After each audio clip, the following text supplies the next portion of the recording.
Boy, I tell you what, I haven't talked to anybody in Oklahoma City. So I'm speculating, and I don't even mean with the organization. It doesn't even, that's not even really relevant. He If you're a means Thunder fan guy on and, the and you're ground, just Oklahoma's Bricktown. He wants to walk around Bricktown and pull people. That's what he wants to like do. everybody else from Nebraska last week, Oh man, I they got had to a imagine. time. I got to imagine that that if you're a Shai fan, you're pretty annoyed with the concept that he's somehow getting caught by Victor. Even though Victor is doing some amazing stuff, like he is not slowed down. Not like he's had a slump or something like that. And his Right. team's just won 12. They just lost for the first time in a month. And like, it's very out there amongst people who are voters like us, people saying, I don't know, like maybe Victor. And like, I can just imagine that the Shai fans are not happy. Number one, I was there the game that Shai hit the step back on the Nuggets to, the game winner, which felt like the clincher for the MVP. I have all the answers. I just got to wait for the questions. That's the game. That felt like, okay, MVP's over. And Vegas kind of agreed, right? Didn't he go to like minus 1,000 or something that night? And I'm not sure how much he but shifted. That I knew it wasn't over. You know why? Yeah. There's always time. Yeah, and like honestly, like if it was a good move by Wembyama to like really vocalize it, like and again, it's part of why I asked Draymond last night in his press conference, and he gave that 4-minute 40-second answer. Well, about I it. always appreciate Draymond's being loquacious, but he was being ridiculous. Well, the defensive part. There's two sides of his answer, and I think you're going to get to the ridiculousness of the defensive part, which is fine. You can go ahead. But the part I actually asked him about, and it's the second half of his answer, which is interesting, is like, I believe, and I think he believes that when you do vocalize, as he has done in the past, as he did last year, and vaulted himself in the Defensive Player of the Year campaign, if you start a conversation as he did, it makes it more likely you win the award. So I do think Wembanyama doing what he did made him more likely to win MVP. You can get to Draymond's other part of his argument. Well, that's what Jaylen Brown did too. Was it like a month or 6 weeks ago, Vince? Like where he was like, I'm the best two-way player in the league. Regardless of whether it's true or not, it started a lot of people talking about how great of a two-way player he is. The amazing thing, and I said this on Get Up, it's almost like he told someone, hey, ask me about MVP. And then someone asks him and he says, it's funny you should say that about MVP. Here's what I think about it. I have a 3-point PowerPoint plan on why I believe I am MVP. I have zero problem with a player advocating for himself. The funniest part to me was he said there's a bit of a debate going on. I didn't know there was a debate going on, but he created one through the power of his own conversation. And the next day it was, is Victor Wembanyama the MVP? And you're forced to actually ask and consider the question. I thought matters had been kind of adjudicated a little bit. Yeah, well, I think that we're headed for one. Bontemps is going to do his poll here pretty soon. It's going to be one of the most consequential Bontemps polls we've ever seen, because that last poll that Bontemps has done, not only has it predicted a bunch in a row. I think it's like 4 or 5, and I don't know. I don't want to put it on the spot, but not only has he been nailing the winner, but he's been nailing the percentages. Like in the last couple of years, he got within like 1 or 2% of the right votes. He does a really smart thing, which is he literally just asks the people that are going to be voting. He asks me every time. I vote every year. I mean, are you saying that Wendy is giving Bontemps too much credit? No, I'm saying he's giving him the proper credit, but the reason he gets it right is because he does this smart thing and he goes and he asks the people that are actually voting. Well, you know what? It's not really a poll. I mean, it is because he's, the NBA doesn't publish the list of 100 voters, and they haven't even selected them yet. So he can't for sure know the 100. Yeah, he's not going 100 for 100, but he's going to really smart subsection. Likely. Of it. I think what it's called in the political world, likely voters. And he's not doing 10 voters. He's doing 100.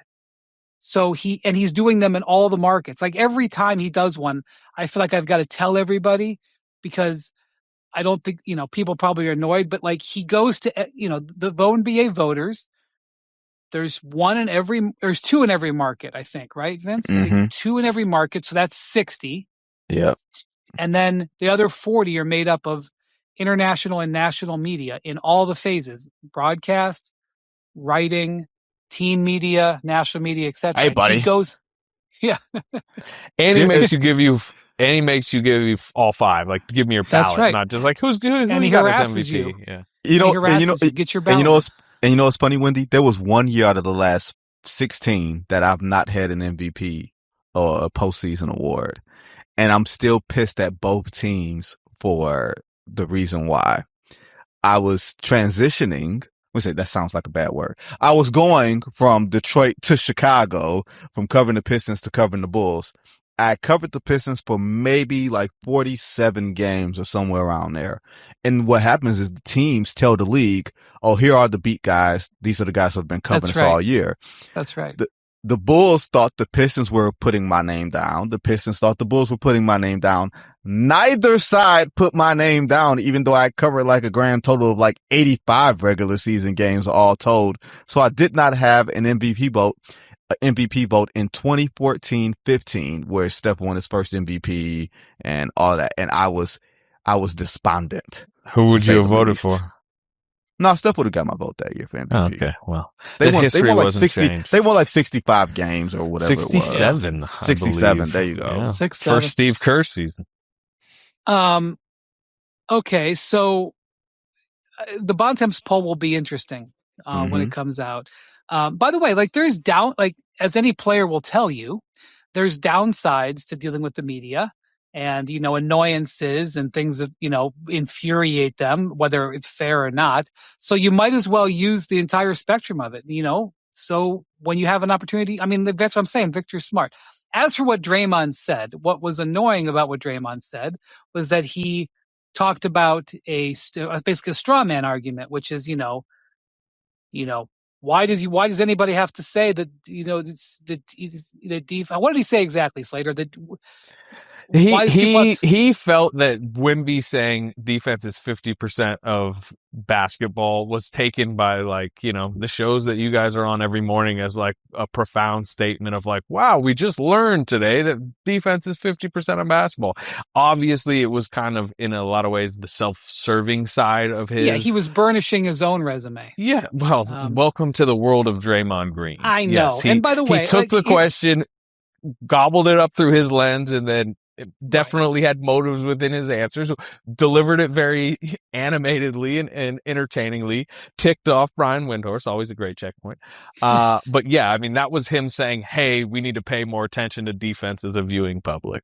Well, let me just say 2 things and then we'll move on. One, Draymond, while he's had difficult days and weeks in his career, he is going to go into the Hall of Fame. He has 4 championship rings. He has a gold medal.